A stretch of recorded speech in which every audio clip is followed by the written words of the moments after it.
Buongiorno e benvenuti. Come state? എല്ലാവരും സുഖമായിരിക്കുന്നു എന്ന് വിശ്വസിക്കുന്നു.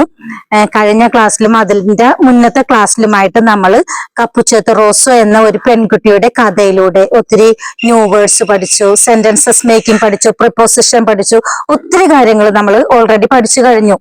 നിങ്ങൾ പഠിച്ചെന്ന് വിശ്വസിക്കുന്നു. പിന്നെ കഴിഞ്ഞ ക്ലാസ്സിൽ ഞാൻ പറഞ്ഞ കാര്യമാണ്, ഒരു കുട്ടി ഒത്തിരി ഓപ്പോസിറ്റ് വേർഡ്സ് വീണ്ടും വീണ്ടും പഠിപ്പിക്കണം എന്നുള്ള റിക്വസ്റ്റ് നടത്തുന്നുണ്ട്. ഇന്നത്തെ ക്ലാസ്സിൽ നമുക്ക് വേർഡ്സും ഓപ്പോസിറ്റ് വേർഡ്സും മീനിങ്സ് ഇംഗ്ലീഷിലും മലയാളത്തിലും എല്ലാം പഠിക്കാം. Okay, let's begin. First one ഗ്രോസോ. ഗ്രോസോ മീനിങ് തിക്ക്. ഇപ്പൊ നമ്മളൊരു ഡിക്ഷണറി ഒക്കെ എടുത്തിട്ട് ക്വസ്റ്റോ ലിബ്രോ എ ഗ്രോസോ എന്ന് പറഞ്ഞിട്ടുണ്ടെങ്കിൽ നല്ല കട്ടിയുള്ള ബുക്കാണ് എന്നാണ് അതുകൊണ്ട് ഉദ്ദേശിക്കുന്നത്. ഗ്രോസോ തിക്ക്. സൊത്തിയിലെ തിൻ, കട്ടി കുറഞ്ഞത്. സൊത്തിയിലെ തിൻ.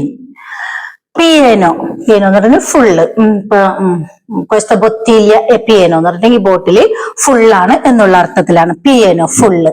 വോത്തോ എംറ്റി, ഒന്നുമില്ലാത്തത്, എംറ്റി, വോത്തോ. ക്യാരോ ക്ലിയർ, നല്ല ക്ലിയർ ആണെന്ന് പറയാൻ വേണ്ടിട്ട് ക്യാരോ എന്ന വാക്ക് നമ്മൾ സാധാരണ ഉപയോഗിക്കാറുണ്ട്. കോൺഫൂസോ, കോൺഫൂസോ കൺഫ്യൂസ്ഡ്. പ്രോന്തോ റെഡി, പ്രോന്തോ റെഡി. പ്രോന്തോ എന്ന വേർഡ് ഹലോ പറയുന്നതിന് പകരം ഉപയോഗിക്കുന്ന ഒരു വേർഡ് കൂടിയാണ്. ഹലോ എന്ന് പറയാൻ പ്രോന്തോ എന്നാണ് പറയുന്നത്. ഇൻ ദിസ് കേസ് പ്രോന്തോ മീനിങ് റെഡി എന്നുള്ള അർത്ഥമാണ്. ഇൻ പ്രിപ്പറാത്തോ, ഇൻ പ്രിപ്പറാത്തോ എന്ന് പറഞ്ഞാൽ ഇൻ പ്രിപ്പേർഡ്, പ്രിപ്പേർഡ് ചെയ്തിട്ടില്ല എന്നുള്ള അർത്ഥത്തില് പ്രോന്തോ റെഡിയാണ്. അതിന്റെ ഓപ്പോസിറ്റ് ഇൻ പ്രിപ്പറാത്തോ, ഇൻ പ്രിപ്പേർഡ്. ലാർഗോ, ലാർജ്, നല്ല വലുതാണെന്നുള്ള അർത്ഥത്തില്. എന്തെങ്കിലും ഒരു സാധനം ലാർജ് ലാർഗോ ആണെന്നുണ്ടെങ്കിൽ, ഇപ്പൊ ഒരു ഡ്രസ്സ് തന്നെയാണെന്നുണ്ടെങ്കിൽ ക്വസ്റ്റ ലാർഗോ എന്ന് പറഞ്ഞിട്ടുണ്ടെന്നുണ്ടെങ്കിൽ ഒത്തിരി വലുതാണെന്നുള്ള അർത്ഥത്തിലാണ് ഉപയോഗിക്കുന്നത്. സ്ത്രേത്തോ, സ്ത്രേത്തോ മീനിങ് അതിന്റെ ഓപ്പോസിറ്റില്, അതായത് വളരെ ടൈറ്റ് ആണെന്നൊക്കെ പറയൂലേ, ആ അർത്ഥം വരും ലാർഗോയുടെ ഓപ്പോസിറ്റ് സ്ത്രേത്തോ. വിവാച്ചെ, വിവാച്ചെ ലൈവ്ലി, അതായത് ഒരു വ്യക്തിനെ കുറിച്ച്, ഒരു പേഴ്സണെ കുറിച്ച് നമുക്ക് വേണമെങ്കിൽ പറയാം കൊല്ല പെർസോണെ മോൾട്ടോ വിവാച്ചെ എന്ന് പറഞ്ഞിട്ടുണ്ടെങ്കിൽ നല്ല എനർജറ്റിക് ആയിട്ടുള്ള സ്വഭാവമുള്ള ഒരു വ്യക്തിയാണ് എന്നൊക്കെ അതിന്റെ അർത്ഥം വരും. കാൽമോ, കാൽമോ എന്ന് പറഞ്ഞിട്ടുണ്ടെങ്കിൽ കാം എന്നുള്ള, ശാന്തനാണ് എന്നുള്ള അർത്ഥം. ഒണേസ്റ്റോ, ഒണേസ്റ്റോ സത്യസന്ധത. ഡിസോണേസ്റ്റോ അതിന്റെ ഓപ്പോസിറ്റ് നമുക്കറിയാം, അസത്യസന്ധത ഇല്ലാത്തൊരു വ്യക്തി എന്നുള്ള അർത്ഥത്തില് ഡിസോണേസ്റ്റോ, ഡിസോണസ്റ്റ്. നെക്സ്റ്റ് വൺ ഉഗ്വാലെ. ഉഗ്വാലെ ഈക്വൽ എന്നുള്ള അർത്ഥം. എന്തെങ്കിലും രണ്ട് സാധനങ്ങളൊക്കെ എടുത്തിട്ട് തൂത്തി ദൂവസോന ഉഗ്വാലി എന്നൊക്കെ പറഞ്ഞിട്ടുണ്ടെങ്കിൽ രണ്ടും സെയിം ആണ്, ഉഗ്വാലി ഈക്വൽ ആണ് എന്നുള്ളതാണ് അതിന്റെ അർത്ഥം. ദിവേഴ്സോ ഡിഫറെന്റ്. ജെന്റിലെ കൈൻഡ്, ഒരു വ്യക്തി ജെന്റിലാണ് എന്ന് പറഞ്ഞിട്ടുണ്ടെങ്കിൽ നല്ല കൈൻഡ് ആയിട്ടുള്ള, കരുണയുള്ള അല്ലെങ്കിൽ വളരെ ജെന്റിൽ ആയിട്ടുള്ള ഒരു സ്വഭാവമാണ് എന്നൊക്കെ പറയാൻ വേണ്ടിട്ട് ജെന്റിലെ എന്ന വേർഡ് ഉപയോഗിക്കുന്നു. സ്കോർത്തേസെ റൂഡ്, വളരെ റഫാണ്, റൂഡാണ് ആ സ്വഭാവം.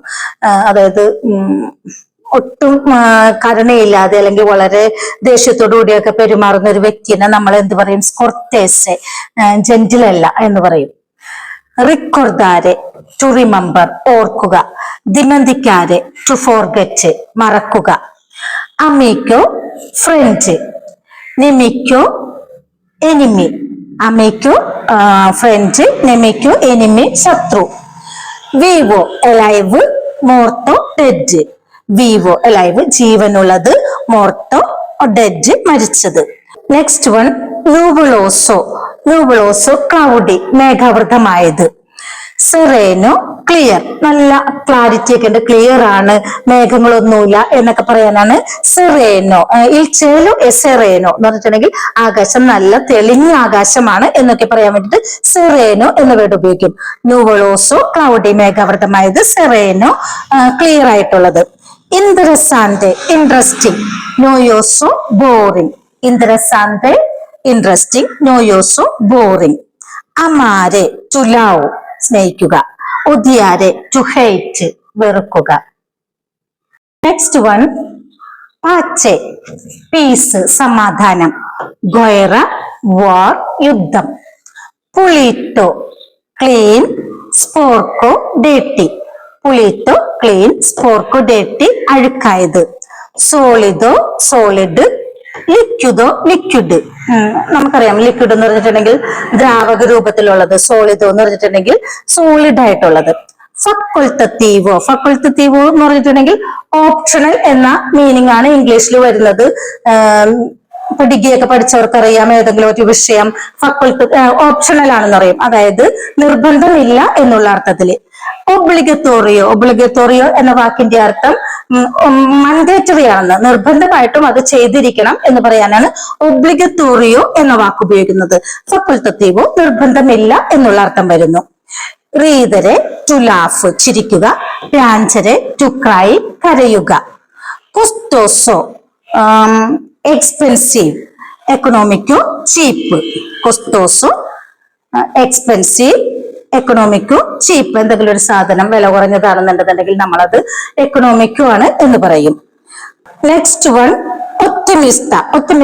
ഒപ്റ്റിമിസ്റ്റ്, അതായത് ശുഭാപ്തി വിശ്വാസമുള്ളവരെയാണ് ഒപ്റ്റിമിസ്റ്റ എന്ന് പറയുന്നത്. പെസിമിസ്റ്റ് ഒന്നിനെ കുറിച്ചും ഒരു ശുഭാപ്തി വിശ്വാസം ഇല്ലാത്തവരെയാണ് പെസിമിസ്റ്റ എന്ന് സാധാരണ പറയുന്നത്. എല്ലാം നെഗറ്റീവായിട്ട് കാണുന്നവരെ പെസിമിസ്റ്റ എന്ന് പറയും. ജോർനോ ഡേ, നോത്തെ നൈറ്റ്.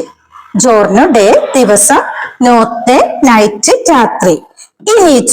ഇനീച്ചിയോ ആരംഭം, എന്തെങ്കിലും ഒരു സംഭവത്തിന്റെ തുടക്കം, ബിഗിനിങ് എന്നൊക്കെ പറയാനായിട്ട് ഇനീച്ചിയോ എന്ന വേർഡ് ഉപയോഗിക്കും. ഫീനെ എൻഡ് അവസാനം. ബൂയോ ഡാർക്ക് ഇരുട്ട്, ലൂച്ച് ലൈറ്റ് വെളിച്ചം. ഈ ക്ലാസ് നിങ്ങൾക്ക് ക്ലിയർ ആയിട്ടുണ്ടാകുമെന്ന് വിശ്വസിക്കുന്നു. ഇൻ കേസ് എന്തെങ്കിലും ഡൗട്ട് ഉണ്ടെന്നുണ്ടെങ്കിൽ ചോദിക്കുക, ഞാനത് ക്ലിയർ ചെയ്ത് തരാം. ക്ലാസ് വൈൻഡപ്പ് ചെയ്യുകയാണ്. May God bless you. ഗ്രാzie.